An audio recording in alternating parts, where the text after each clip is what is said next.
在巨港市日益繁华的发展中，达朗布鲁克地区依然保留着独特的风貌。该地区的居民以后裔后代。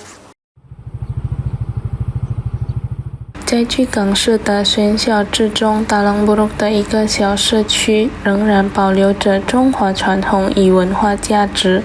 这些传统虽以朴素的方式延续，却饱含深意。当地居民阿亮表示，自由居住在该区域，每逢农历新年及其他重要节日，居民依旧以温馨且简朴的方式庆祝。祭拜仪式、家庭团聚、发放红包等，仍是代代相传的传统。Sendiri sudah berapa lama Pak tinggal di sini Pak? Aku sudah dari kecil, dari nenek moyang dulu sudah di sini. Ya kalau mau dihitungkan tahun mungkin dari kakek nenek sudah kurang lebih 50 tahunan lah gitu.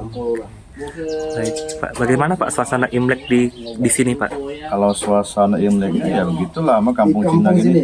Ya masih ada tradisinya untuk sembahyang di kelenteng biasa gitu kan, kumpul-kumpul keluarga juga masih ya.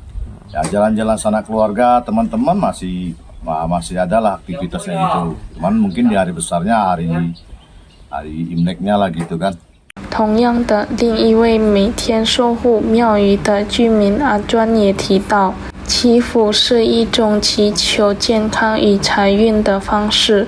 尽管节日庆祝不如是中心热闹，但他们守护祖先传统的精神依旧深厚。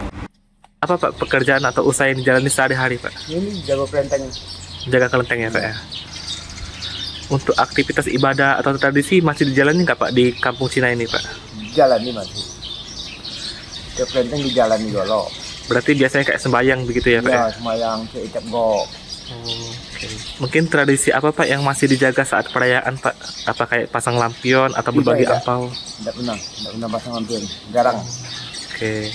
Tapi sembahyang leluhur ya Pak ya? Ya, sembayang leluhur itu. Ya, sehat selalu dia tuh. Ingat di sini mungkin 90% masyarakatnya masyarakat Tionghoa ya Pak ya? Tionghoa ya. 在达朗布鲁克的简朴之中，隐藏着一段在静谧中延续的文化故事。没有喧闹声浪，居民却始终忠于传统，使这个社区成为巨港华人文化的一小块马赛克拼图。Hafid Zainul Pal TV